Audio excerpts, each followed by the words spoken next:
Text the round robin your questions, comments, wagers. Give us a reason. Sleeper fantasy play, your best alternative line, whatever you have. Text the round robin 757-354-5517.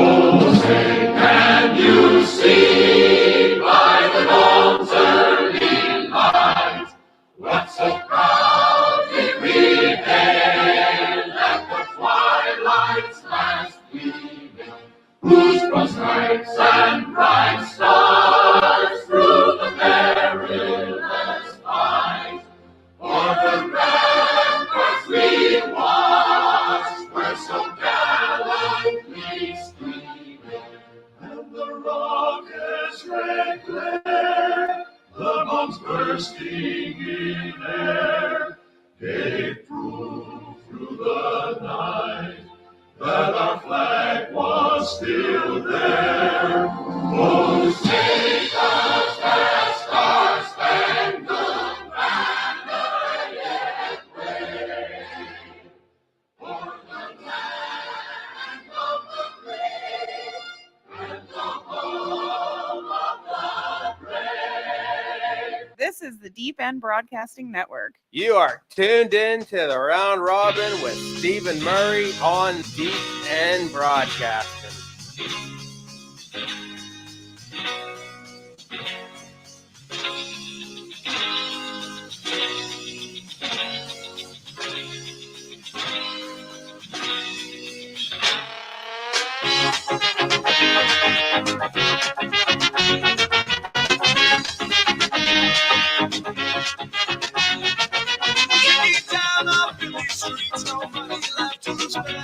Still singing Bible night before my praises on the bed. Way overhead, I see the crowd and flashing blue red lights. I've run to see the college outside the lights. This is the special Thanksgiving morning edition of the Round Robin live here on the Deep End Broadcasting Network, coming to you from the beautiful coastline of Virginia Beach, Virginia, the United States of America. It is 9 a.m. Eastern Standard Time here on the East Coast. We welcome you. We have a good hour for you. We're going to break down the 3 Thanksgiving games. So a special edition. And we will be back as well on Sunday for the full gamut of games here in week number 12. And we are at Thanksgiving already. Nephew Dave, can you believe that? Thanksgiving football today. Already. It's just flying by. Yeah. So, of course, as always, there's a lot to get into. The 3 games today, Bills and Lions. Right now, the point spread -9.5 for the Bills, over under 54.5, 12:30 game kickoff there on CBS. Then on Fox at 4:30, we have the Giants and Cowboys. The Cowboys now laying 10 points, 45.5 there. And then the night game with the Patriots and the Vikings. The Vikings a 2.5-point favorite, over under 42.5. So let's see what kind of cash-ola we can make in the meantime. Crazy World Cup action happening too, so get on it, people. If you haven't been having fun doing that, then go for it. You have games all day there leading into probably about the 4 o'clock game. You'll have soccer on too, David. How about that? Special edition of the Friday Soccer Paycheck with Greg Foley in studio tomorrow at 9 a.m. So we'll get caught up with everything right after the first round of games, and we'll see what we got for the USA and England, as that is on the slate tomorrow for Black Friday. But we're here to talk NFL football, and that's where we are at. David, have you put a lot of thought into today? I mean, we just ended week 11. You know, we're kind of catching our breath, but here we go. We got 3 full games. How much thought have you put into these games already yourself? Well, Steve, I've been thinking a little bit about it. You know, it's here, so we got to get with it. You know, a good week last week. We had another Washington win, 6-5 for them, so that's good. We like that. With a chance to really gain some ground against Atlanta this week. But, Steve, I think just by looking at some stuff, and I already have two bets going. So I think there's quite a few angles that we can find here, Steve. I know it's a short slate for Thanksgiving. You know, it's always the 3 games. But with that being said, Steve, I think there are plenty of opportunities for us to find today to make a little Turkey Day cashola. Absolutely. And so here's what you kind of actually need to do, people. And I think this is the lesson moving forward right now. And it's going to involve a lot of teams, but we start to look at the playoff picture because that is going to be December football, meaning everything in the world for all these teams. And you got to look at who may fall off this week. That's going to be pretty big. Who's kind of on that playoff bubble that after they lose this week, they might as well just chalk it up as a loss, because that is a team that you kind of want to start to fade moving forward here in December. All right. So a lot of teams in contention. If you look at the playoffs right now, overall, we'll go with the AFC first. The Chiefs would be the 1 seed, the Dolphins, the 2 seed. They're 7-3 overall.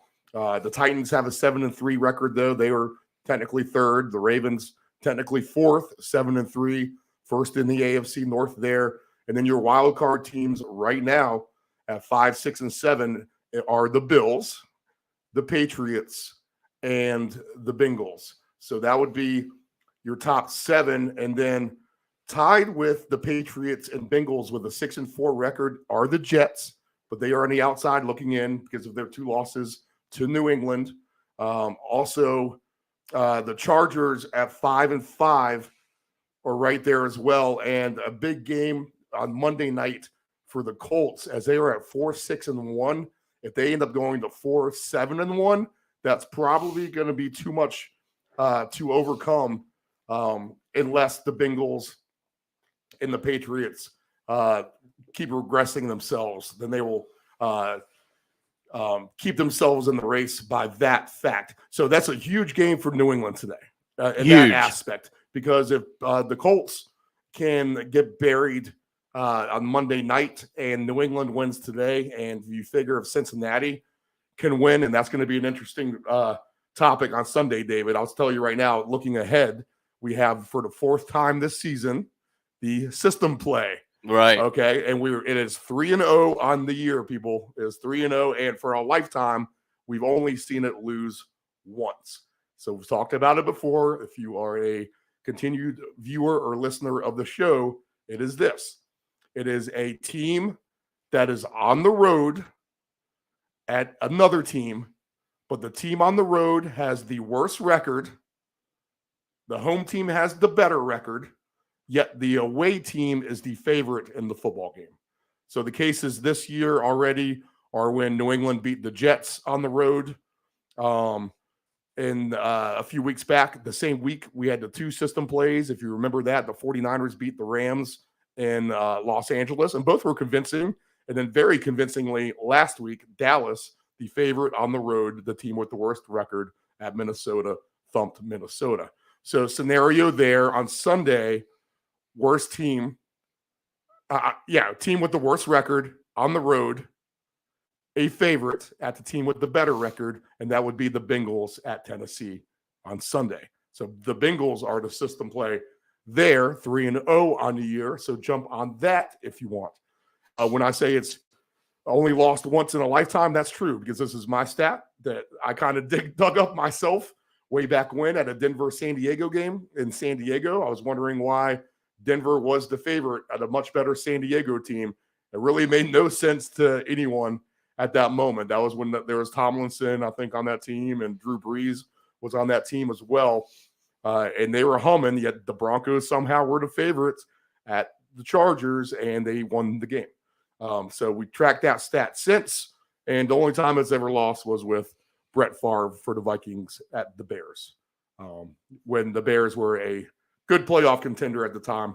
And in fact, that one didn't have a chance, but that was the only time we saw it lose, is that system play. I think I like it a little better when it's divisional opponents. That means a lot more because those teams are more familiar with each other. But I think in this case with the Bengals and the Titans, you certainly apply it as well.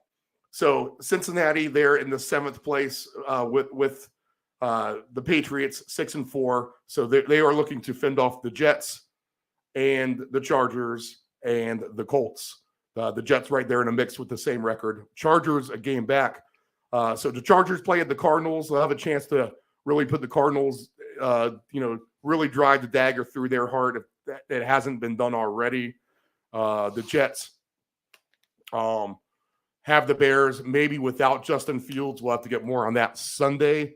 So an opportunity. Mike White will start with the quarterback there. The Jets a semi-heavy favorite at -6 already, which was kind of shocking to me. I thought it'd be closer to a field goal, David. Yeah, me too. Justin Fields or not. In the Colts, they're going to be playing for their life. Jacksonville, Raiders, Browns, Broncos, Steelers, all 3-7. Maybe one of those teams can make a run, but they need to win out. Figure at this point. They can't afford any more losses. Texans done 1-8-1. They are toast. All right, in the NFC, the playoff hunt. The Eagles, Vikings, 49ers, they are the top three.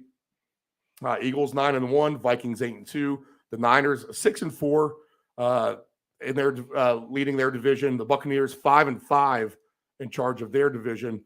So in the wild card spots there, we have Dallas at 7-3, 2 games back of Philly. The Giants are 7-3 as well, so they got the 6th spot. Big game today in Dallas. 2 7-3 teams, both in the playoff hunt and divisional rivals as well. So a good atmosphere there at AT&T Stadium. Seahawks are 6-4. They hold on to the last spot in the playoffs. So teams lurking on the bubble, looking to get in. There's David's Washington team right there at the top, 6-5. So they still have a bye week left. Washington has not had their bye yet. Atlanta, they are 5-6. They have not had their bye week yet. In fact, these two teams play each other this weekend. So figure that's kind of like a de facto playoff game. It's a big game. In a sense, it's not going to really decide it once and for all because the Falcons are still within reach of their division championship. They're right there, a half game back at Tampa Bay. But Washington, definitely a huge game at home for them. The Lions, they can win today. Then they were at 5-6. They are right back in the mix of things. Green Bay, they need a win on the road or they'll be done. They're 4-7 right now. You know, there's the Cardinals and the Saints, so maybe the Cardinals not quite done at 4-7. Saints 4-7, but you figure the loser will definitely be out if they lose this week. So Packers have Eagles Sunday night game. Saints have 49ers. So that's going to be big trouble for the Saints. I have a feeling there. Arizona is hosting the Chargers. So none of those teams have an easy matchup this week. Let's see. Lions have the Bills. Not an easy matchup there. Washington playing with the Falcons. So big game there. Okay. All right. So pay attention. And some of these teams that we talked about on the bubble, looking out. Colts, even if the Chargers were to lose, that's going to be tough for them. Not out of it, though. But I think the Colts, Lions, Packers, Saints, and Cardinals are definitely all on tank for the rest of the season. Call it a day. Let's pack our bags, and we're off to Cancun. Okay, so that's that. That's the playoff picture. We need to pay attention to all that. Looking forward. I'll tell you what, David. Do you have any? How about this? Thanksgiving, sir. What's your first Thanksgiving football game that you remember? Oh boy. It'd probably, Steve, it'd have to be something with the Lions. I don't have one that, I would probably Do you remember the Jerome Bettis coin flip when that happened? Like, do you remember watching that live? Do you know what I'm talking about there? I believe so. The famous when he called heads. Yeah. Okay. Yes. I do remember that. But I always enjoy, I think we all always enjoy little Thanksgiving football. So should be a fun time today. Like I said, in that Giants Dallas game is pretty big over in my world. If the Skins can beat Atlanta this week, and one of those teams, the Giants in Dallas, one of those teams, they have to lose, Steve, unless they go out there and tie. But you got to think that's probably not, that's not very probable.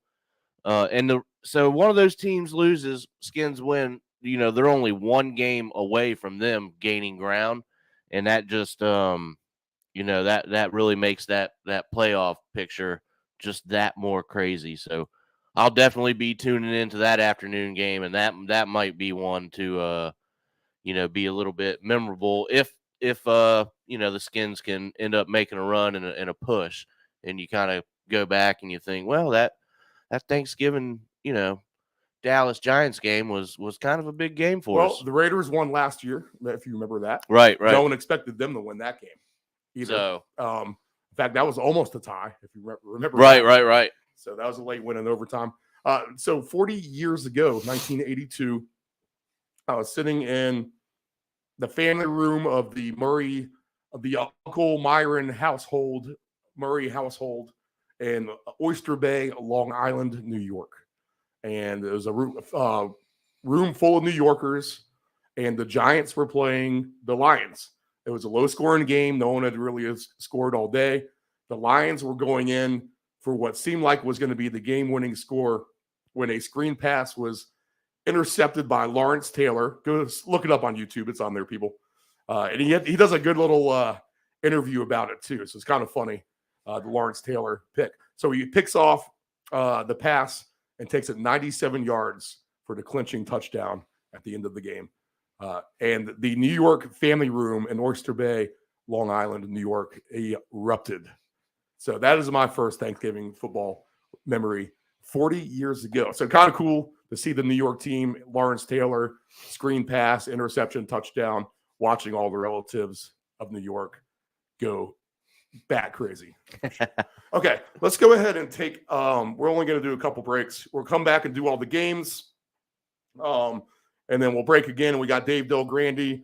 He'll be in from the West Coast to end things out. So we'll take a break. I got all the Sunday breaks on here, so I got to just choose which one I want to do. I guess we'll just do this. We'll just do the normal one. So break time real quick. We'll come back. We will get into the 3 games for today, get our best bets and picks. Dave Grande, his thoughts on the games after that. And we will be back. A Thanksgiving special edition of the Round Robin live. We'll be back.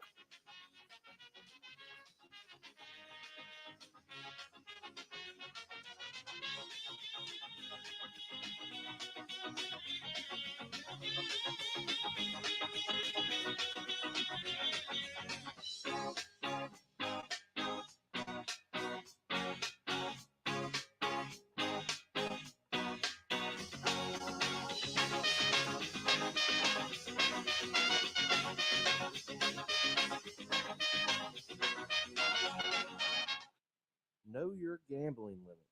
Don't ever bet what you can't cover. Wagering on sports is only fun when you do it the right way. Not every bet will win.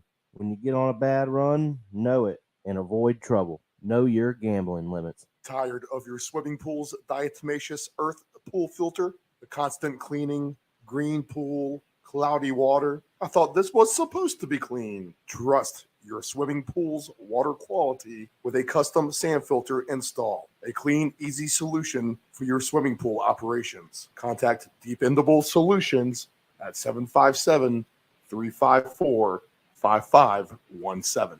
Hey, does your home have algae or stains on the siding? Is there grime built up on your deck or brick patio? Coastal Pressure Washing Services has a warranty of professional services.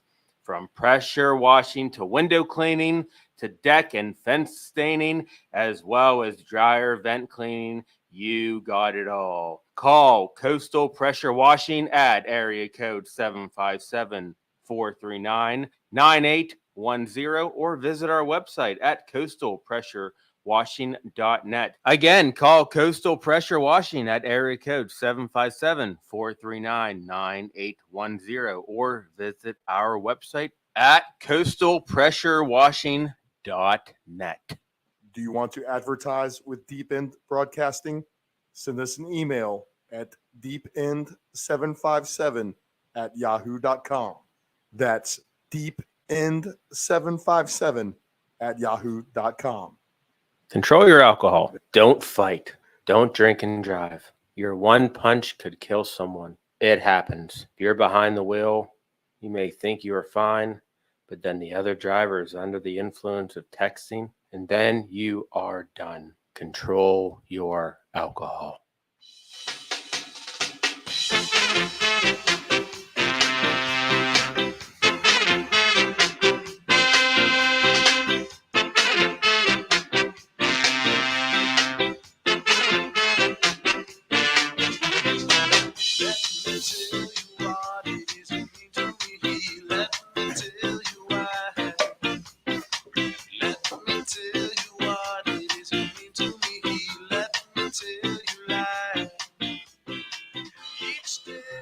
All right, let's get right into it.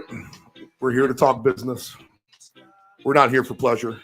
We're here for business. So let's get right into it. Refresh the lines. All brand new, fresh lines, David. Ooh, we like it. Thanksgiving We football. like it. Okay, first game. Bills at the Lions, 12:31 Eastern Standard Time. Buffalo is -9.5. They are at Detroit. Over under is 54.5. One of the trends I've always followed for many a year, David, was the home team underdog getting 7 points or more in the NFL was about an 80% winner for many years. Over the last 5 to 10 years, you definitely throw that stat out the window. Different world now of the NFL. Back in the day, this was an autoplay on the Lions. Not for me. Today, I think this is going to be, well, I've used words to describe Buffalo as bookie slaughter machine, bookie slayer. They've been anything but that. In fact, they beat themselves more than I think the other team beats them, to be honest, at the end of the day. So if they could just ever clean up their act, cut out a lot, some of their sloppiness. Yeah, they are slop. They're the sloppiest, best team I've ever seen. In fact, they're not the best team. They're so sloppy they've fallen all the way back to the 5th wild card now, right? And that's purely from their errors mainly, I would say.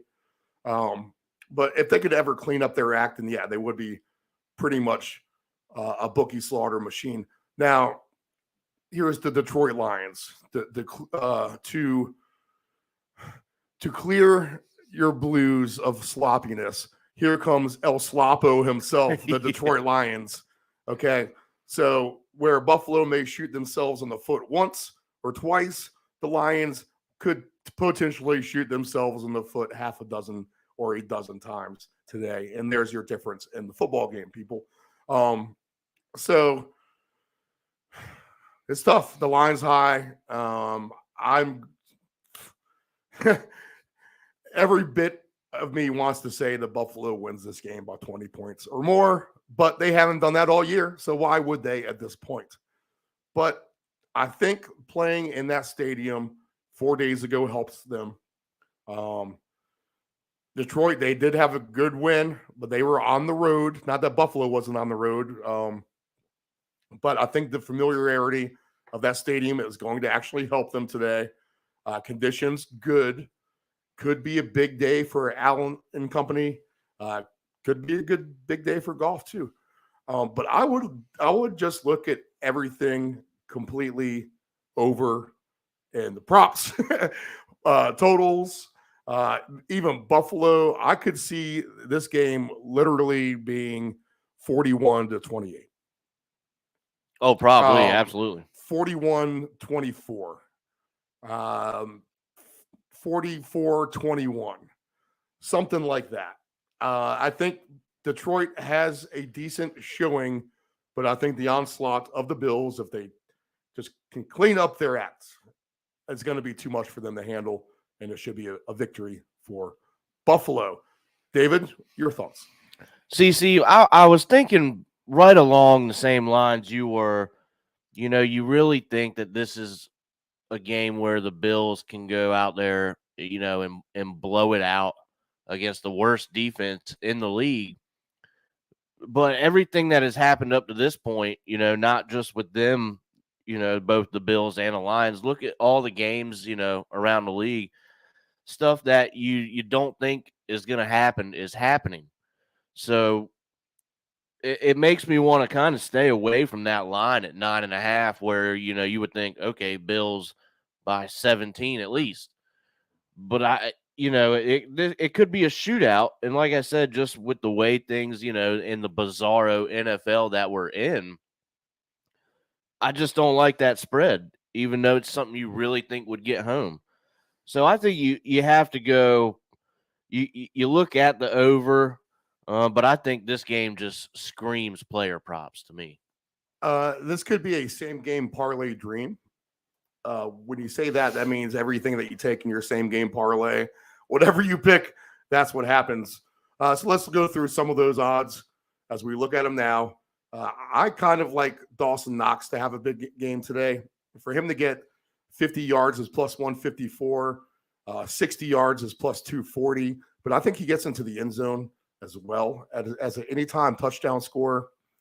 The Lions have tough times with tight ends. They gave up 2 touchdowns to Cole Kmet. They lost track of him against the Bears 2 weeks ago. So with all the talent running around out there for Buffalo, the Lions may have a hard time keeping track of Knox. So Dawson Knox is plus 185 for anytime touchdown. And I am at plus 200. Steve. Okay, yeah, there you go. Shop around. Let's see. What else do I got? Since I have it right here, and then we'll look at the 2 touchdown scores, starting with Knox. But 1 touchdown score, Diggs is minus 155, Singletary minus 125. They really think Diggs is going to score. Jamal Williams plus 110. He leads the league in touchdowns. Gabriel Davis, he had 3 last week. Gabriel Davis plus 120. Amon-Ra St. Brown plus 130. There's Knox at plus 185. DeAndre Swift plus 195. James Cook plus 195. Look out for him. He could be a sneaky touchdown getter for the Bills today. He's starting to get a lot more carries there for Buffalo. Let's see. Nyheim Hines at 6-1 would be an interesting play for anytime touchdown for me today. He could get into the act. They traded for him for a reason. Maybe he's just been getting used to the offense. But at some point, you need to see that speedy back in Hines. So 6-1 odds for Nyheim Hines to get a touchdown today. Let's see, 2 touchdowns. Let's do those. 2 touchdown scores. Where did you go? Usually, David, you would think they would put the 2 touchdown scores next to the touchdown scores. Right below it. Yeah. Not beyond, like 10 subjects down of different things, right? Okay, 2 touchdowns. Diggs, the short shot, plus 360. Singletary, plus 500. Jamal Williams, plus 700. Josh Allen, plus 700. Davis and St. Brown are about the same, 8-1. 13-1 for Dawson Knox for 2 touchdowns. Nyheim Hines, 80-1 for 2 touchdowns. That could be sneaky. Wow. Sneaky. I'm going to have to do a little sneaky one today and throw Hines in there for a 2 touchdown score, because I could see something crazy like that. But I'm going to do Dawson Knox for sure there you for go. 2 touchdowns, 13-1. So I like that play. Lock that one in for me. Any of these things catch your eye, David? So I'm looking at, for a same game, I'm looking at Knox for 1. I like that. And Jamal Williams to punch it in, because I do, Steve, not a daily special. I have a Thanksgiving special for wow. it. And this includes Singletary for 100+ rushing yards today against the worst defense. Okay. And a Jamal Williams 1+ rushing touchdown. That's paying out plus 1,300. What is this again? Devin Singletary Okay. for 100+ rushing yards. Okay. And Jamal Williams for 1+ rushing touchdowns, plus 1,300. Wow. Okay. That is a special. Interesting. Okay. I can see how you're priced into that for sure. that's worth a shot. That could definitely easily happen in a game like today. Everyone's going to get the share of the wealth. Diggs for 100 plus yards plus 118. Diggs, if you want a big payout for him, needs to get to 150 plus yards at plus 630. That's interesting. I may actually have to do that. I'd rather get Diggs for 150 yards than for 2 touchdowns. Right. You're going to get paid a lot more for that. Let's see. There's a special one today. Most receiving yards in the game today. That's kind of cool. Diggs is plus 130. St. Brown plus 300. Gabe Davis plus 500. Dawson Knox 14-1. So you can bet on who's going to have the most receiving yards. And let's see here. Anything else that kind of sticks out for today? I liked the other one of this. Josh Allen on his alternate rushing yards, because he scrambles a lot. I think he could find some room today. But if you're going to do a same game parlay today, maybe think about throwing Josh Allen in there as a dance partner. 40 plus rushing yards is minus 136. 50 plus is plus 144. I don't think he gets anywhere like 80 or 90. No. But I could see 40 or 50. So I'm going to take a 45 plus at plus 100. I think that would probably be fair, right? Yeah. He's going to get 40 to 50. Yeah. You're going to get plus money for 45. I think it's game Might on. as well take it. I think it's game on for whatever you like in the props today. I'll lock in Knox though, and I'll if I got to play a game ticket, I'm just going to root for a bunch of points, and I'll stretch that 54.5 up about 6 points. And Steve, if I can real quick, we have minus 16.5. We were talking about that spread and how we just kind of don't like it. And here's why. A game you think that this is going to happen, minus 16.5 for the Bills is only plus 200. I don't really care for that number. Yeah. You got to move the line too much, I think, to get way too much on the Bills. Yep. All right, so that's Buffalo and the Lions. Giants and the Cowboys, 4:30 p.m. kickoff. Cowboys are minus 10. Over under currently at 45.5. Could be trouble for the Giants today. They have a lot of injuries. Their 2 cornerbacks are hurt. They got skilled players.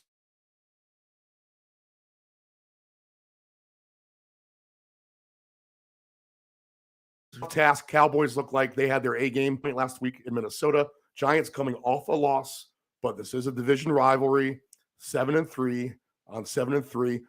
Dave, while I get the injury report up here, let's see. I want to get the latest here. Go ahead and give me your breakdown of this NFC East game, because this is your wheelhouse. This is right. The Washington opponents. What do you see here? So I think we can expect a good game, but we said that last week. I believe when we were talking Cowboys and Vikings, and I believe that that's kind of prime time. Kirk Cousins is what you got out of that game for sure. We know how he plays in prime time. So with this being a divisional game, I tell you, I'd probably like Dallas in this game just because I think they have a little more, firepower on the offensive side of the ball. The over is 45.5 over here for me. And you have the Giants on the money line at plus 370. So that kind of tells you what the book is thinking after the Dallas showing last week. And if they can ride that, Steve, then, we have a minus 10 even over here for me. Boy, I don't know about that spread either. We saw it last week, and it's definitely achievable.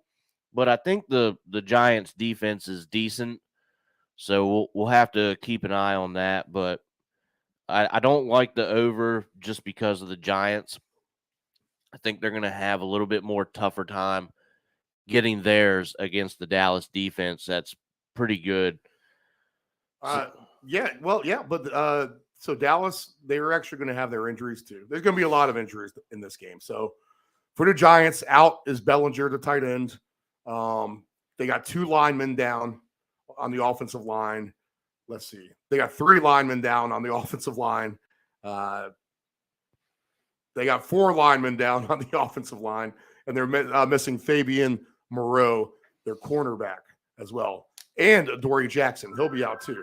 So they're missing a couple of this is going to be the end. So they got a couple key injuries is what we're looking at them. They got a couple of key injuries. This is the Ant-Man live on studio. Believe it or not, it is. I have no idea why I set my alarm for 9:40 instead of 8:40. I apologize. Good morning and happy Thanksgiving. Good morning, Ant-Man. Happy Thanksgiving to you. Good to have you in. You doing good? What have you guys covered this time? Well, hey, well, we can rewind. We just got to the Giants game. We just finished the Bills game, literally. So let's rewind a little bit. We can do that for you, Anthony. The Thanksgiving viewers demand the Ant-Man. So give me your take. Bills, Lions, injuries. It looks like nothing significant. Maybe Tremaine Edmonds, the linebacker for Buffalo, he's out. I see that. Greg Rousseau, he's out. No one. Josh Reynolds is questionable for the Lions. I don't know. Go ahead and give me your fantasy take, Anthony. I said this is a same game parlay paradise. What about you? No, this is going to be a clean matchup for the most part. There's no significant injuries at all with this game. But well, get your microphone just a hair closer if you can.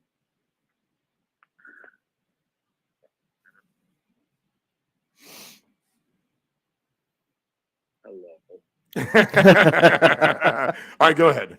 We got you. No. If you're actually thinking about it this way, Buffalo's played in Detroit more than Detroit's played in Detroit.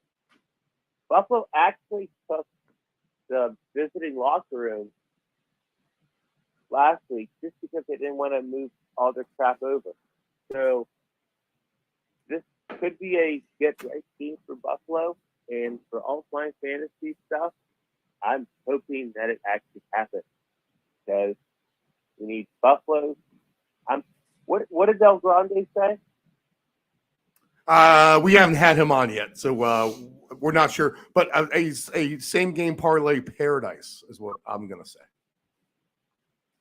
Frankly, I'm hoping for it because, look, you're going to have a get-right game. It's going to be against Detroit.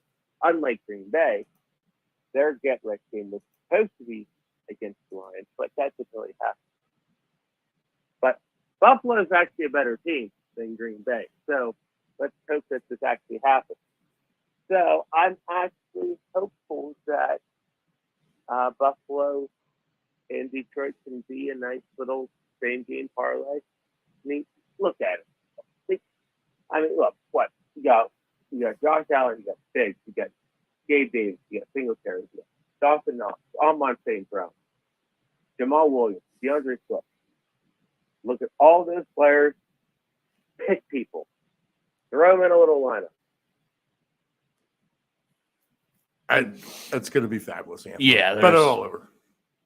Okay, so we all like that. Let's go to the Giants and the Cowboys. All right, Anthony, big injuries all over the place here. Bellinger is out, the tight end. We talk about all the line troubles. Me and David are ready. Also, a ton of guys questionable still. But the Cowboys, they have their own issues. Anthony Barr is out. They have illness going through the team. So they have 4 players on the defense who, let's see, 5, 6, 7 guys all on the defense on the illness list, and a Michael Parsons knee ankle. So the Cowboys kind of coming in maybe a little undermanned on their really, really good defense. They can put up the points though. Giants banged up on offense. Man, there could be it could be second string literally against second string. It could be on both those sides of the ball playing each other. But maybe this is the mismatch of it all. The Cowboys offense, they should be in full gear against the Giants. I don't know. I just somehow see this as a potential slaughter fest myself on the part of Dallas. I think they could outscore they're just going to be able to score a lot more points than the Giants will be. What do you think, Anthony? I got two things that I'm very interested in. Number one, and most importantly, will Zeke score and will he dive into the Red Salvation tank? That is number one. And here's number two, which is I haven't been reading much of it recently in the past few days, but we all know it's going to ramp up. You know what this game's about, right? Who's going to win and who's going to snag OBJ off the free agency? Oh, yeah, yes. OBJ, Because- Odell Beckham Jr. is definitely wide-eyed open about who wins this game, with the Cowboys looking to be in the front runner as they are highly recruiting him. The players on that team are anyway. They're in his ear. Of what I'm looking at, and I love it because OBJ is making such a theatrical. Dallas is reaching out. You have Dak reaching out. You have Jared Jones tweeting this. Dallas tweeting this. Blah blah blah blah blah. I love it, and frankly, I actually really hope that OBJ does not go to Dallas because they have been doing everything they can. They've been bringing the girl flowers, taking her out. They're expecting to win. I hope he picks the Giants. Oh, I honestly God hope he picks the Giants. The sweet homecoming storyline, you like that? Well, What's that Motley Crue song? I'm coming home. He can play that in his car while he's driving up to MetLife Stadium. Pretty much. What I thought about it, I'm like, I believe it's called Home Sweet Home, not I'm Coming Home. Roger. But I think about this. I'd rather just see OBJ come back to the Giants where he started. That incredible catch. What I think 8 years ago, 7 or 8 years ago. But I also saw Green Bay being a rumored team that OBJ would want to come to, and I thought to myself, that ain't gonna happen. So go back to the Giants.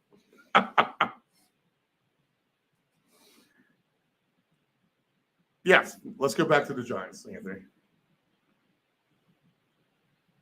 They sucked last week. They absolutely sucked. Yeah, if they play like that today, they're going to get their doors blown off. Oh, it's going to be bad for them. That's what I'm saying. And it didn't look pretty last week.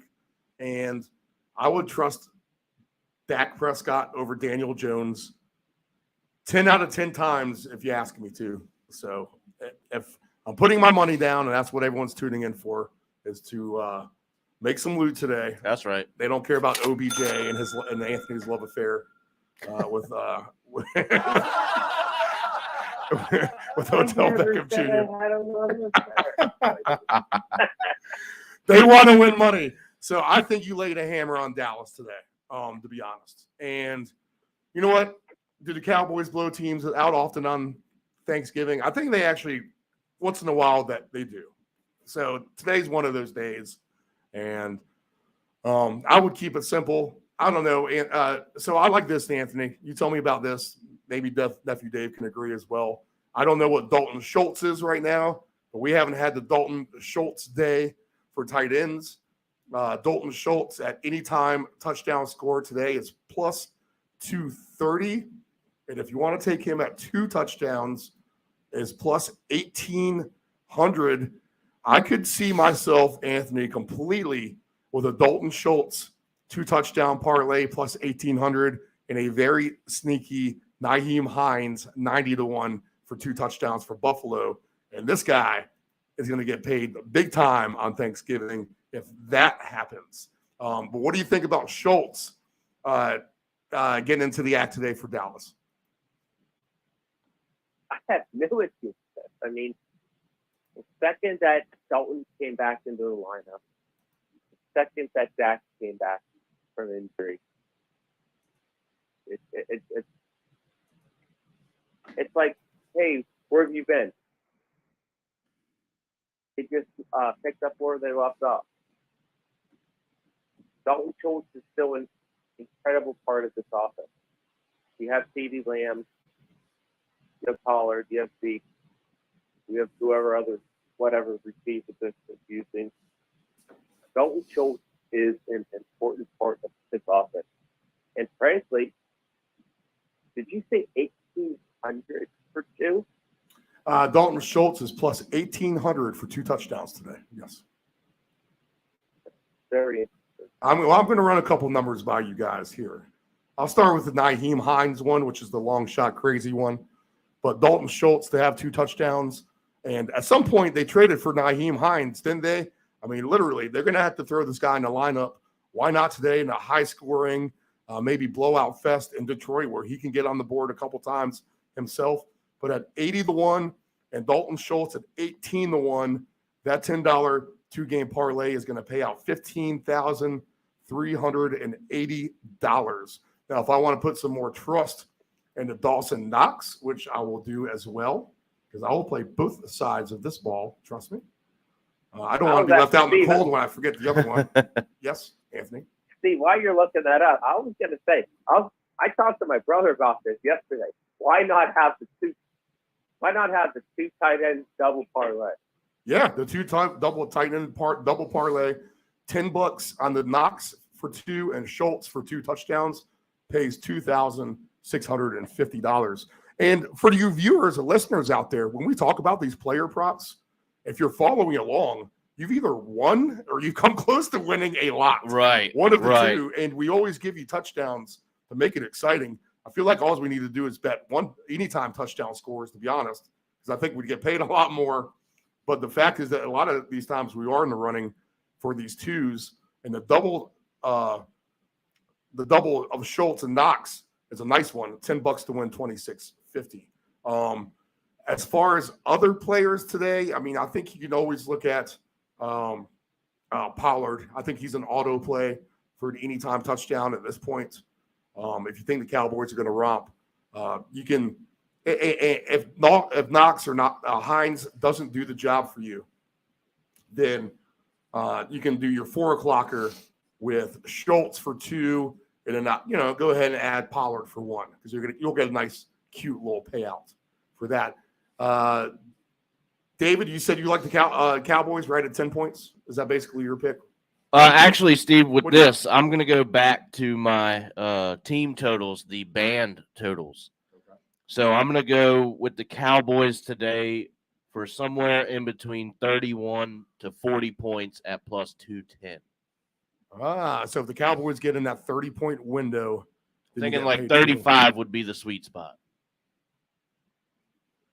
But I have a 9-point band to play with there, so I'm hoping a little safety net is what I'm thinking here. Like I said, 35 would be ideal for me, so we'll see what happens. Nephew Dave going in on the bullseye. I like it. I'm calling this shot. I'm going to hit it here, and that's where we'll cash out. Let's see. I don't know. Any other fantasy angles, Anthony, that you like?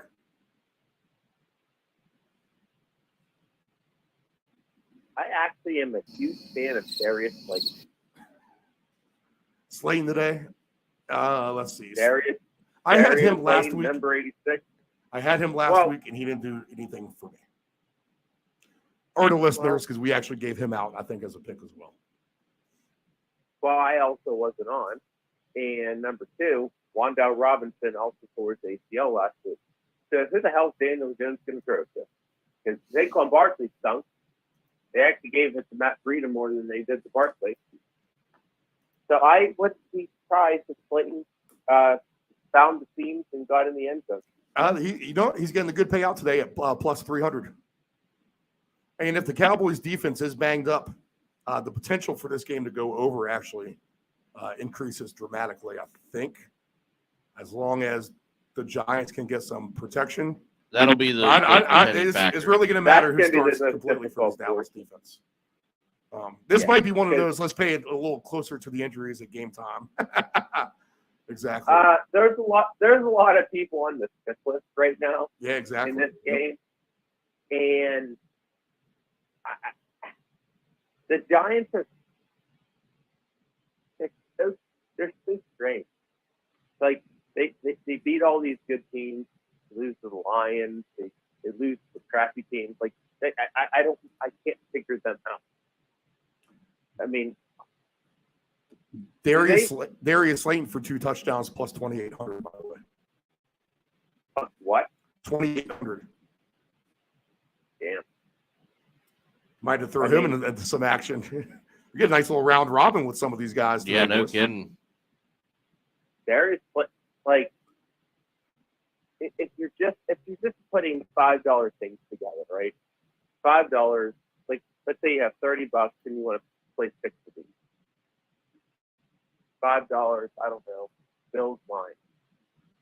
I think maybe Gabe Davis will score 2. Let's throw Darius Slayton in. Just throw random players in. It's Thanksgiving. You're going to get more points during the day. So how about this? Some of these folks do good. The Schultz, Slayton, and Dawson Knox 3-gamer, $5 pays 31,258. 31 what? $31,258 and 98 cents. Thanks for the clarification on the cent, Steve. Yeah, don't forget about the 98 cents, Steve. Yep. Oh, God. I'm surprised you didn't round it up to the dollar amount.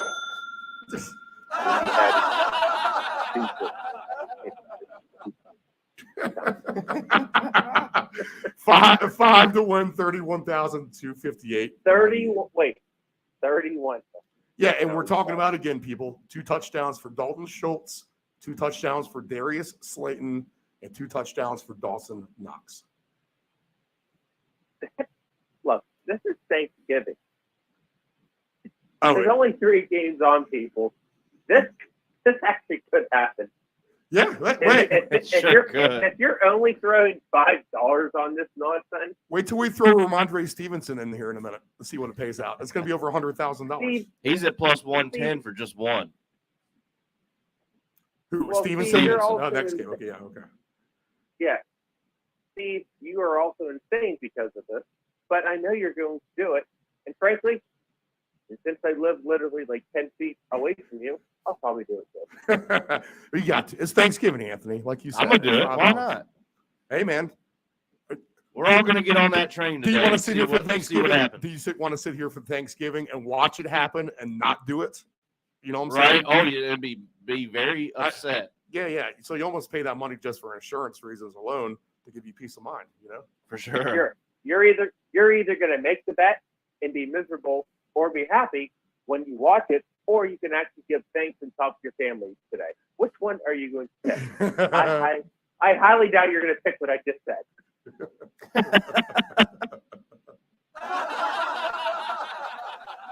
All right, let's go to the night game. 8:20 on NBC. Vikings and Patriots. You're either going to be really into this game or you might be asleep by that point. From too much turkey.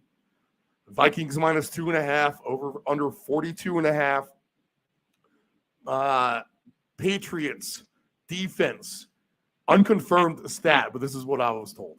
The last 6 weeks, if I was good, I'd go back and look at the box scores. But I'm not going to. You know what? We can all look at the box scores together after the show. How about that? All right. So it's something like this. The last 6 weeks, the Patriots have not given up over 30 yards to any rusher, and only 2 times all season has anyone rushed for over 62 yards against the New England defense, who now comes in to this game as the 2nd overall ranked defense in the NFL, if you can believe that. And the Minnesota Vikings are 20th. So if you're looking for your Vikings fantasy super blowout props tonight, I would be wary of that for sure.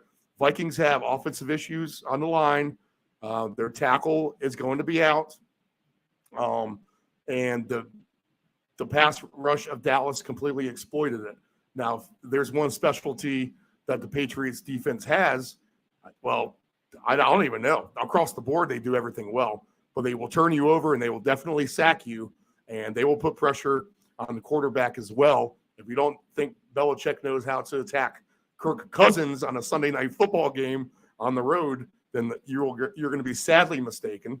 O'Connell in his first season as a head coach, yes, a genius, but he is going against the mastermind himself. I actually kind of look for this to be somewhat more of a low-scoring game. The Patriots' offense hasn't gotten on track yet, so I could see the under. But, man, I would love to see an actual shootout somehow in this game tonight. If you want to go alternate over in a crazy way because the Patriots can light it up, then let's see here. Over for an alternate total for New England and Minnesota. I think Anthony's going to think there's going to be a chance they can actually get into the 50s, but you're going to get 3-1 odds at least if you get to 50.5 points. You'll get plus 280 there, and then you climb the ladder. I'm going to look for this, though. I think the surest shot on the board, I think Nephew said he just saw minus 110. I like Ramondre Stevenson at plus 105. And if I take him at 2 touchdowns, then I like him at 2 touchdowns, which, of course, the 2 touchdowns are never next to the anytime touchdowns. Plus 650. And we will talk crazy parlays more in a second, but I'll get your boys' take on this. But if I do Stevenson with 2 touchdowns, I add him to Slayton, I add him to Dawson Knox, and I add him to Dalton Schultz. That $5 parlay now pays $234,474.86. Anthony, is this going to be a slugfest, or will this be a shootout?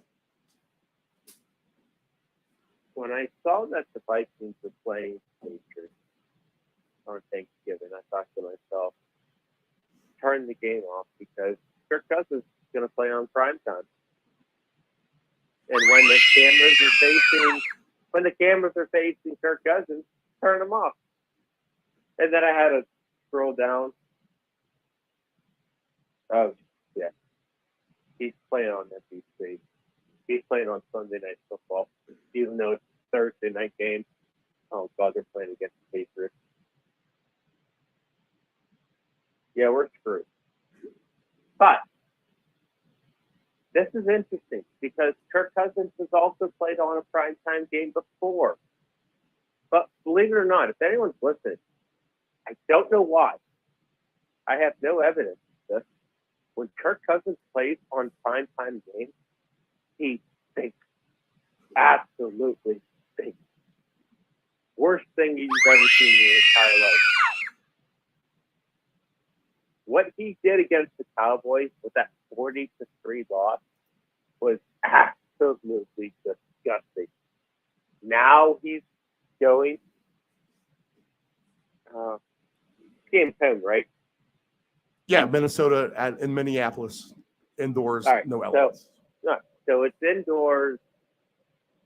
Now you're still going against the architect with Bill Belichick, but guess what? You kind of have a better team. So are you gonna figure this? You gonna figure this stuff out or not? Because you kind of have, I don't know, a top, arguably a top 3 running back in the NFL. Check. Do you have a top 1, 2 receiver in the NFL? Yeah, check. Hey, what about that? What about that trade you did with Detroit? What's his name? That white dude from Iowa. Oh, he's pretty good. Yeah, he's a top 5 guy. What's the problem here? So, what does Bill Belichick do the best? He finds your weakness. He ruins your day for your best player. Minnesota, you should have no issue with this. They're 82. I'm hopeful that this game can be more high scoring than normal because, frankly, when I wake up from my turkey nap between around 4 to 6 o'clock, I would like a little bit of fireworks for my night. I think you're going to get a lot of underbetters tonight for this game, which makes it an over seem, by halftime you're kicking yourself in the butt because you lost all your money on Thanksgiving doing stupid bets. I like betting everyone to get 2 touchdowns in 3 games. Well, Steve, when you're telling everyone to get all these goofy players 2 touchdowns, yes, they're going to gravitate towards the Vikings game because they're like, oh shit, I'm lost. Hey, if you think it's going to be so on that note too, don't be afraid to throw the typical suspects in for 2 touchdowns in this game if you want to do something fun like a Stevenson or and Jefferson parlay or something like that. Well, if you're looking at this, you got to think. When the one positive with Minnesota is when they get their asses kicked, they typically don't. They actually rise to the occasion. They don't, stay in this little, wormhole like they typically do. Like I said, you have so many superstars on that team. I mean, if anyone had Jefferson, Cook, Hawkinson on their fantasy team, they were pissed off. They really were. The key matchup is Belichick and against Cousins. That is the huge matchup of the evening. No, it's the primetime camera against Cousins. They need to stop freaking showing them.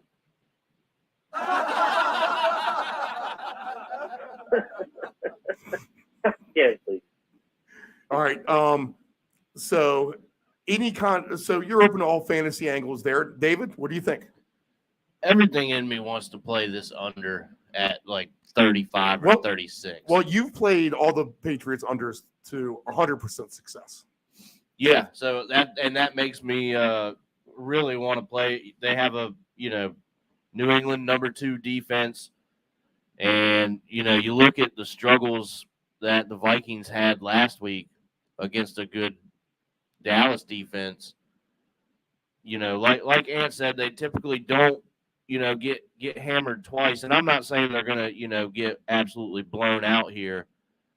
But are they going to get their points? They have all that talent, but they run into these good defenses and kind of sputter. And the big thing is like we've all said probably 1,000 times now. It's Kirk Cousins in prime time.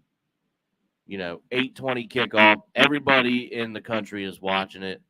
What's he going to do? He's going to do what he always does. That's what I'm thinking. He sucks in prime time. So it makes me really want to go under here, and I think I am going to, and I'm going to take it somewhere between 35 and 7 points, or 35 and 37 points. So I'll get plus 196 is under 36.5. I see plus 142 under 38.5. Yeah, and if I go 35.5 for plus 217, I'm okay with that as well. All right. David, on the alternate under again, and he's been the under machine for the past. I mean, I think you're 4-0 or something so far in the season. If I can keep that stat right in my head, it's at least 3-0. Could be 4-0. All right. Any other fantasy angles for you, Anthony? As far as the Vikings is concerned, I unfortunately agree. What I'm probably going to do is at one point when I'm at my girlfriend's grandma's house, go into that secret vault that they always tell us not to ever touch. And I'm going to probably open that vault, drink everything in that vault, fall asleep, and then when the Vikings game starts and And when that Vikings game starts and ends, I should hopefully be 3 pieces of win, and then I can just throw my hands up saying,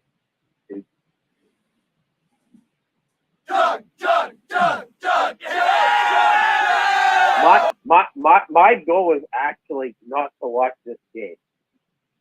I don't want to watch this game because I have to work tomorrow.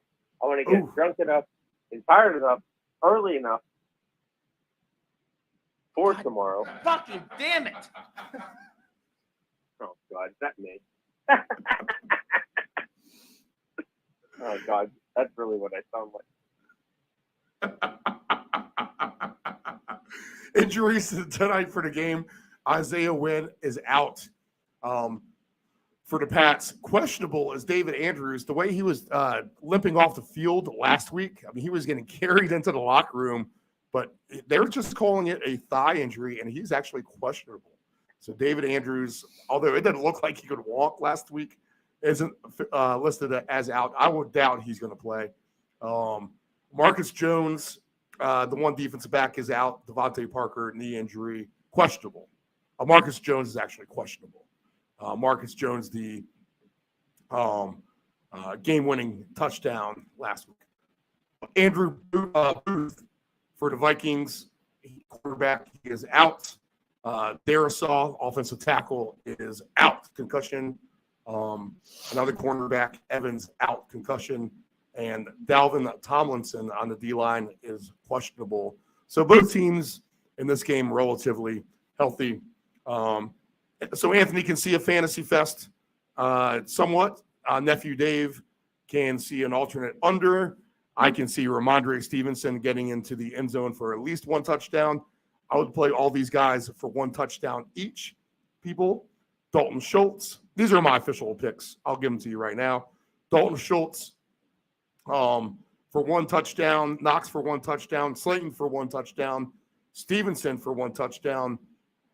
I'm going to take that, but I'm also going to make them all 2 touchdown scorers, and I'm going to do that in a round robin parlay, and that is going to give me this. Let's see. This is a 25, 35. This is a $40 bet, people.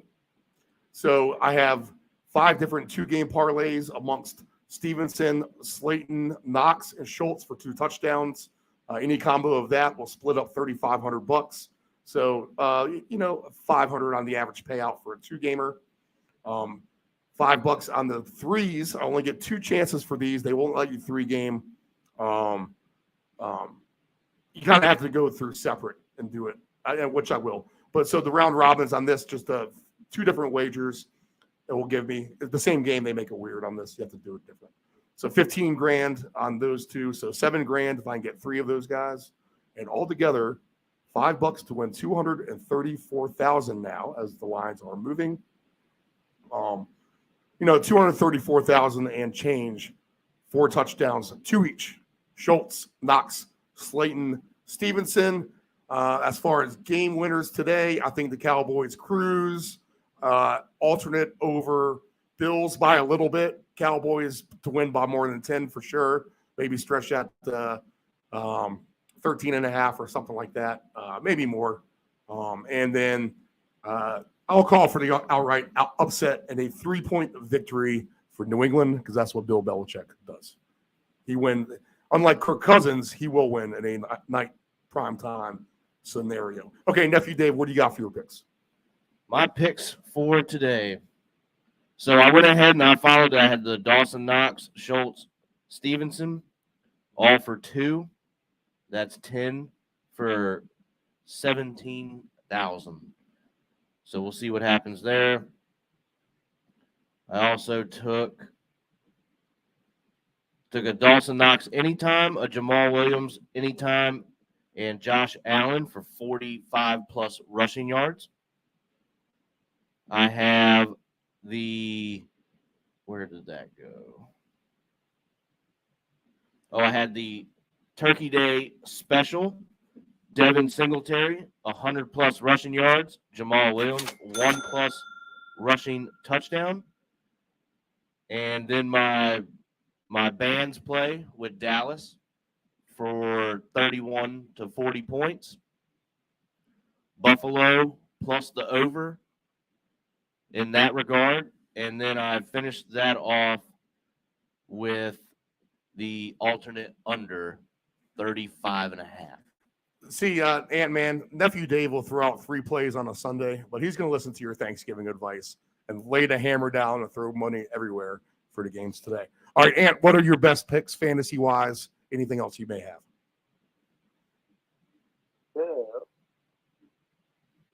This is actually the best that I just shifted. And what do we got? Why? So, a lot of folks are going to think only Buffalo, right? Stephon Diggs, Singletary, Gabe Davis, Dobson. What about I'm on the same ground? He's healthy, dude. Why not throw him in a 2-touchdown parlay? So I'm going to throw him in one. What I will do afterwards is I will piggyback that. And I'm going to throw in CD Lamb. I understand what I just said about Zeke and the Salvation Army thing, and what Tony Pollard did and all the other nonsense, but no, I'm on CD. I'll throw that crap in there too. Now, here's where it gets very interesting. What you gonna do against Patriots? What you gonna do against Bill Belichick? Tricky. I know you're home. You just got your asses kicked at home against the Cowboys. Now you're playing the Architects at home again. So, what are you going to do? You're going to play 2 touchdowns. Even if you do 1. I understand Stevenson. I'm actually thinking Jacoby Myers, but screw it. I'm going to hammer down. Belichick takes your best player away. And guess what? Justin Jefferson is their best player. I'm going to go with tight end. T.J. Hawkinson, give me 2. Go for it. T.J. Hawkinson. And I may have to throw in, if I do the triple tight end throughout the day parlay, then I'm going to have to consider it. I was thinking Jonnu Smith, but Hawkinson would be the pick. That would be the smart one. I also think about this because Hawkinson played on Detroit at the time they played New England, and they shut him down. Shut him down, right. But Detroit didn't have a Justin Jefferson to deal with out there either. I hate to say this because how the hell did they lose 40-3? What the hell's wrong with them? They're just stupid. Hey, if you lose your left tackle, I mean, that's all it takes. If you have a weak spot on the line and then you get to the quarterback, it's game over. That's where the game's won, right there in the trenches. You just throw to Jefferson every freaking time, and he'll at least catch 3 of them. You would think you would put him in shotgun and protect him a little more or something. Yes, I agree. Like I said, I'm very, very, very pleased that I was passed out by the time that I actually had to watch this game. Okay. All right, boys. That's going to be it for us. We will actually come back with Dave Del Grande on the West Coast, and I'll end the show after that. Nephew Dave, happy Thanksgiving. Happy Thanksgiving. Anthony, happy Thanksgiving. Good luck to all you guys. I will bring you leftovers as you requested.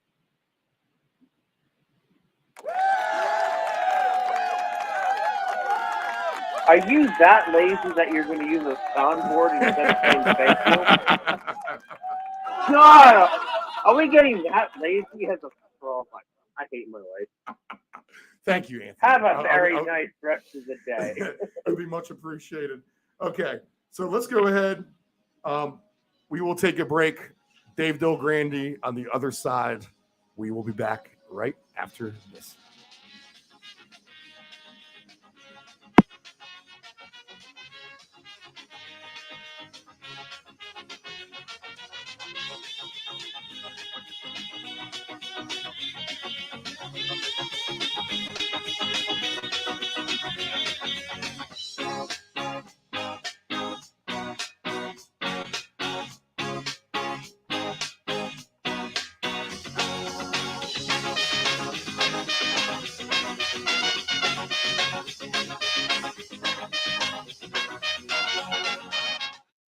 Know your gambling limits. Don't ever bet what you can't cover. Wagering on sports is only fun when you do it the right way. Not every bet will win. When you get on a bad run, know it and avoid trouble. Know your gambling limits. Tired of your swimming pool's diatomaceous earth pool filter? The constant cleaning, green pool, cloudy water? I thought this was supposed to be clean. Trust your swimming pool's water quality with a custom sand filter install. A clean, easy solution for your swimming pool operations. Contact Dependable Solutions at 757-354-5517. Hey, does your home have algae or stains on the siding? Is there grime built up on your deck or brick patio? Coastal Pressure Washing Services has a warranty of professional services. From pressure washing to window cleaning to deck and fence staining, as well as dryer vent cleaning, you got it all. Call Coastal Pressure Washing at area code 757-439-9810 or visit our website at coastalpressurewashing.net. Again, call Coastal Pressure Washing at area code 757-439-9810 or visit our website at coastalpressurewashing.net. Do you want to advertise with Deep End Broadcasting? Send us an email at deepend757@yahoo.com. That's deepend757@yahoo.com. Control your alcohol. Don't fight. Don't drink and drive. Your one punch could kill someone. It happens. If you're behind the wheel, you may think you are fine, but then the other driver is under the influence of texting, and then you are done. Control your alcohol.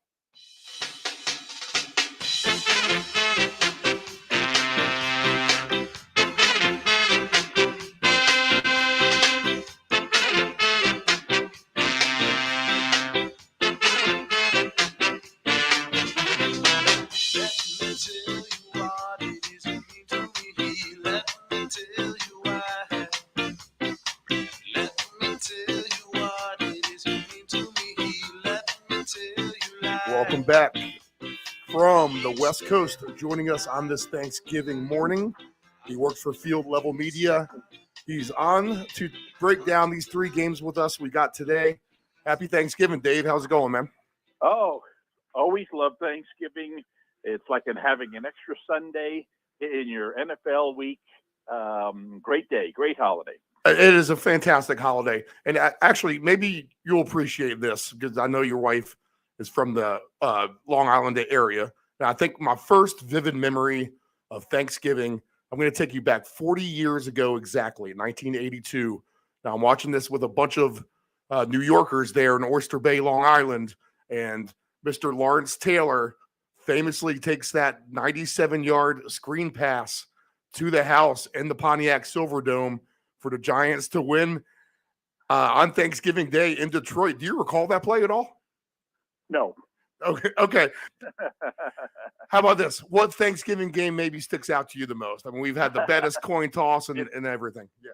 You know, I knew you were going to ask that, and I got to be honest, I can't think of a single Thanksgiving Day game that stands out to me. And that's, that's just the way I am. I like football. I play fantasy football. I have for years. And so I don't really, the Raiders are my favorite team, but they're only on Thanksgiving once every 10 years or so. And so I like watching good football. I like watching pretty much any football. I think to me, two things stand out about Thanksgiving. One's a positive and one's a negative. I'll start with the negative.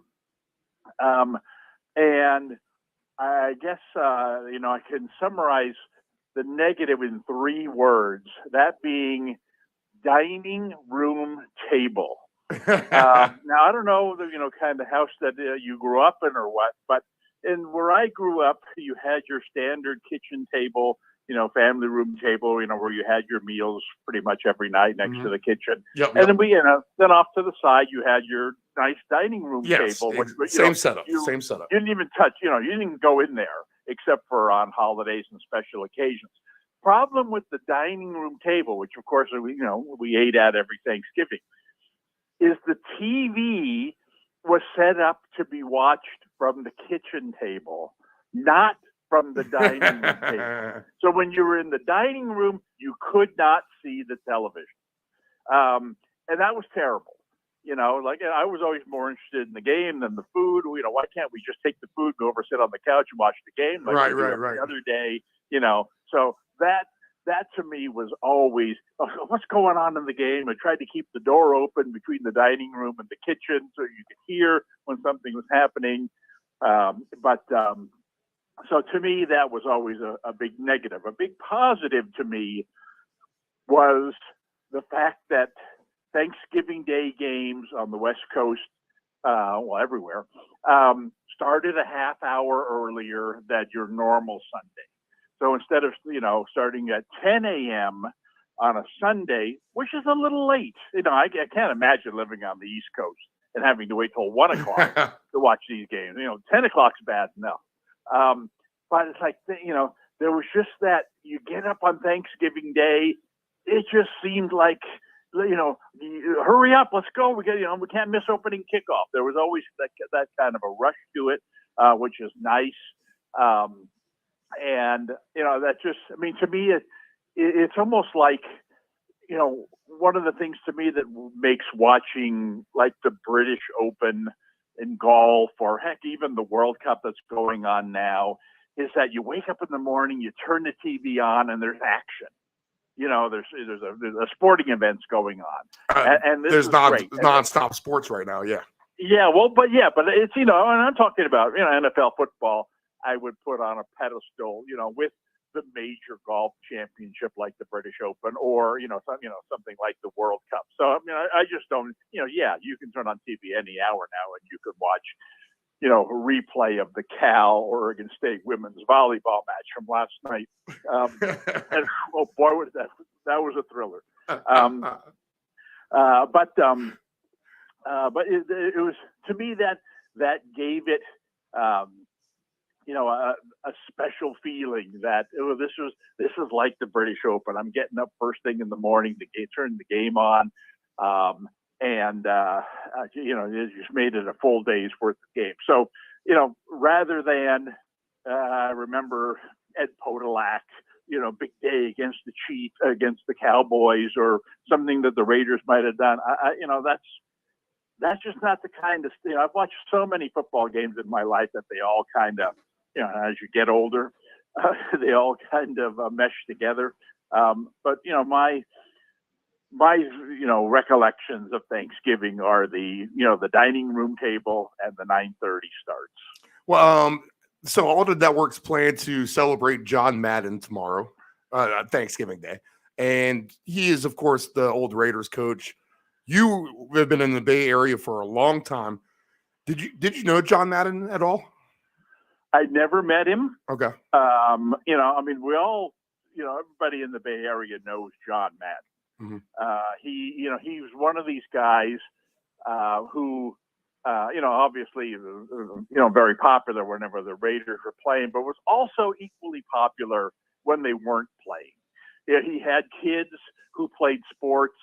You'd go out and watch Foothill High play, a football game. John Madden would be there watching the game, just like any other parent. You go to the supermarket, John Madden's there at the meat counter talking to the butcher. He was just one of these, larger than life guys who you could go a lifetime and never, ever run into some of today's celebrities or, the great coaches or great players.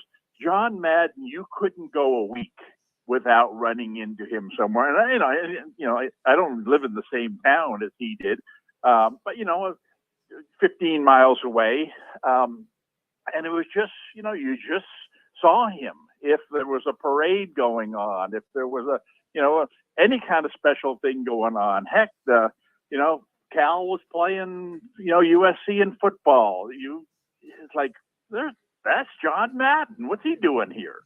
And so, it just made him more real, I would say, than, someone like Bill Walsh, who, was coaching here at approximately the same time, was certainly, an equal in terms of championships and wins and everything.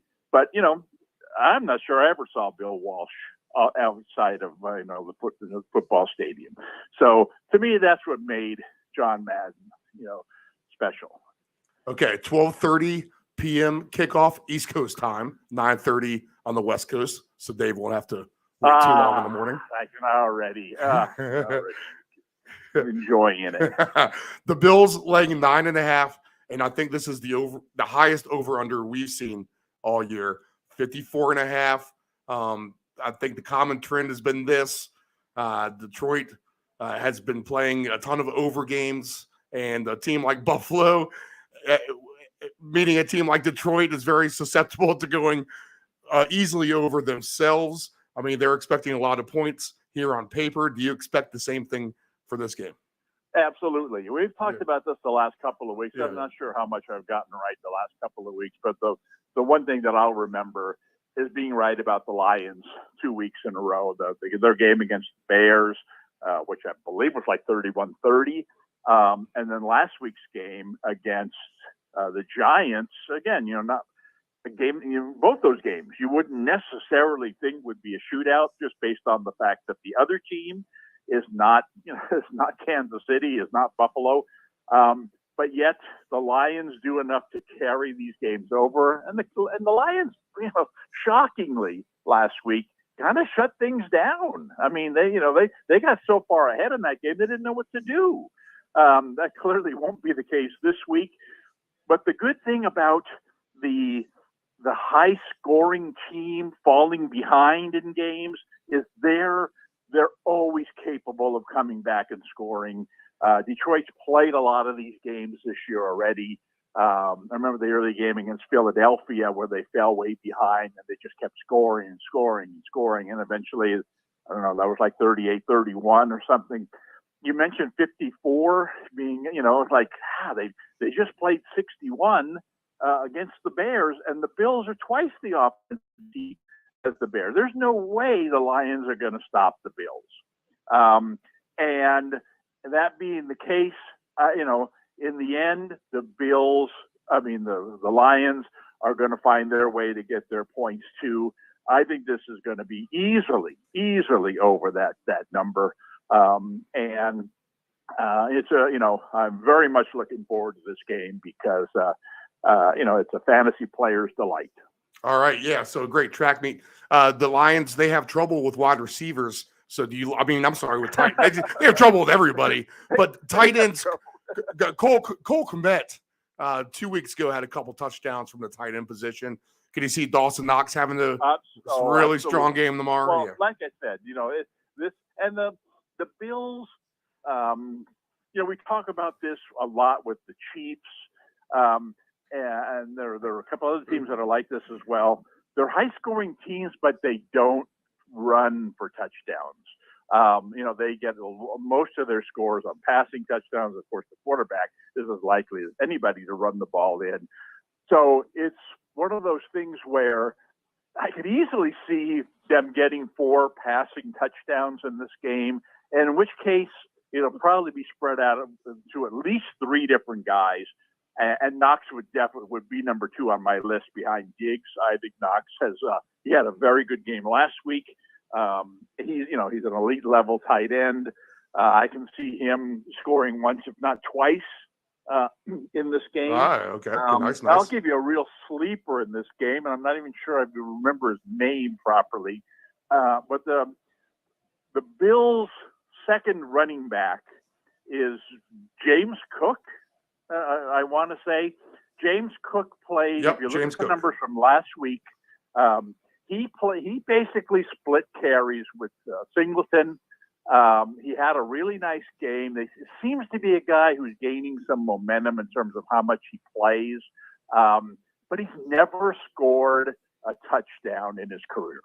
And what better time than on the national stage Everybody's watching Thanksgiving Day. Yeah. Rub it in on we're Detroit ahead. late in the game. Yeah. Yeah, we're ahead 38-21. There's 5 minutes to go.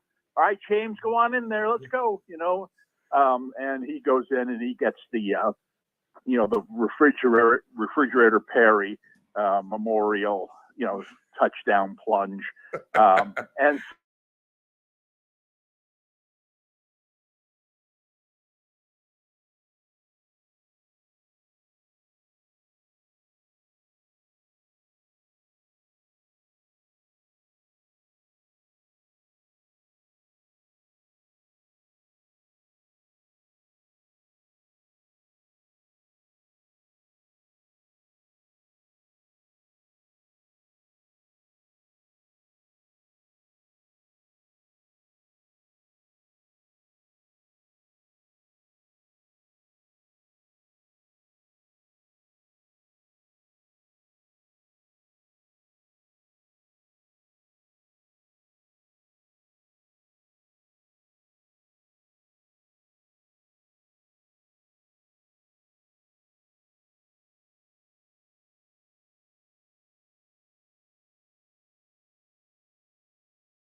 So I think they have, this is not not even an average offensive team, but they have a variety of adequate weapons where I don't know that they need to be one-dimensional. I think that they can, mix things up and basically go into the game and say, look, we need to hold Dallas to 24 points. And if we do, we need to find a way to score 3 touchdowns. And that, that's a reasonable, we just saw Green Bay do this against them. And like I said, Green Bay has not been a good offensive team this year, despite their weapons. Why can't the Giants do that? Win a 27-24 game in overtime. If Green Bay can do this to Dallas. So that's kind of the way I see this game playing out. All right. And the other end of that Dallas thumping was the Vikings. They host the night game. The New England Patriots will be in town. Patriots defense, very, very good. Top 5 now in the NFL. They've only allowed 2 running backs all season to rush for over 62 yards. And in the last 6 weeks, no running back has gotten over 30 yards. So that was the crazy stat that I've heard on them. Tough matchup for the Vikings. They have a left tackle that's hurt as well. Dallas was exploiting that big time with their pass last week. Belichick trick to deal with. Kirk not good on prime time. What do you see for? My West bias. The schedule, leaving years. There's no West Coast, you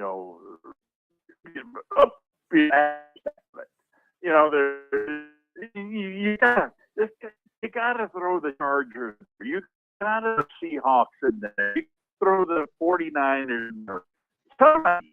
I mean, a West Coast team in Cowboys, the teams that are playing, and take the Cowboys. What are we? We should have a fun game in the morning. Fortunately, we got Dallas. Everybody hates against the Giants. Everybody out here cares for. It's like I know that Dallas has to play, and a lot of times up against Washington or Philadelphia or another NFC East team, and that all right. You've given us a good game in the morning. You've given us a terrible game in the middle of the day. Give me something at night. Get Kansas City in there at night. Get the Chargers in there. The Rams. I mean, there's so many West Coast teams that are interesting. And what do we get? We get the Vikings. If Dallas is team 1A in the everybody hates them category for among West Coast people, New England is 1B. There isn't a single person on the West Coast that's going to be rooting for New England in that game. And that's difficult because Minnesota is very hard to root for. Minnesota is about as nondescript, a team as there is. I mean, yeah, they have Justin Jefferson, but man, you look at they lost 40-3 last week or whatever the score was. And New England, like you said, tends to drag you down to their level. Oh, they're a slug on offense too. So nothing right. Exciting to watch again, there. That's how you win champions. I'm not trying to say that they, it's been a bad philosophy because they've won more championships than anybody. But it's not. Please don't give me for dessert. Don't give me the Patriots and the Vikings. Give me the Vikings and the Seahawks. Give me the Vikings and the Chargers.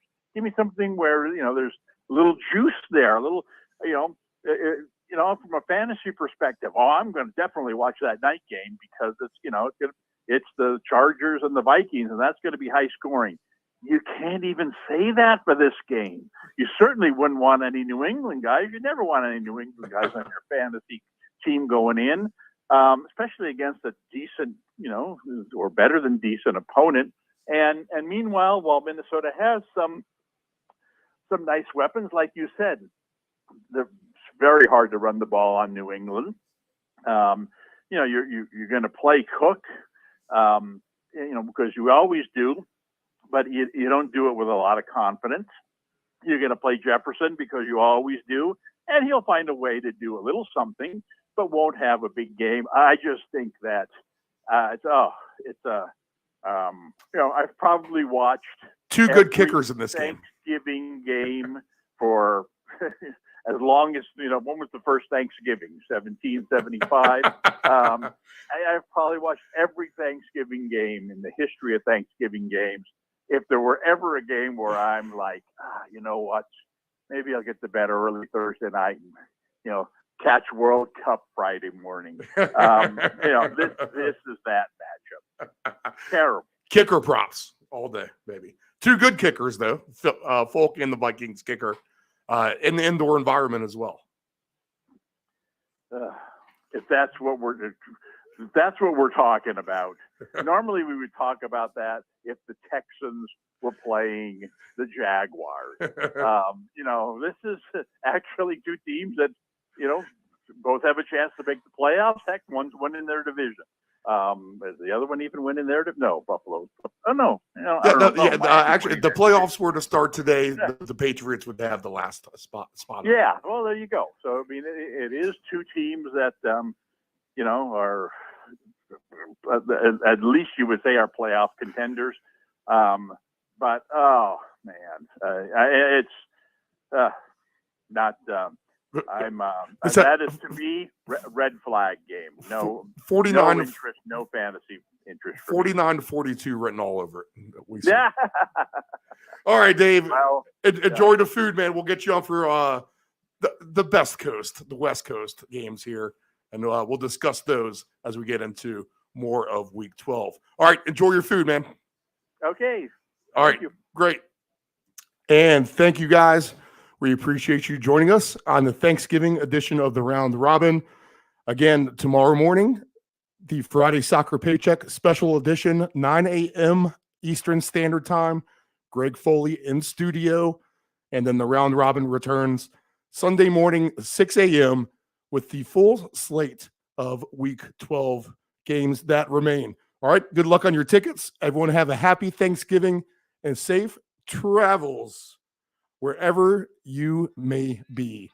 This is the Round Robin on the Deep End Broadcasting Network.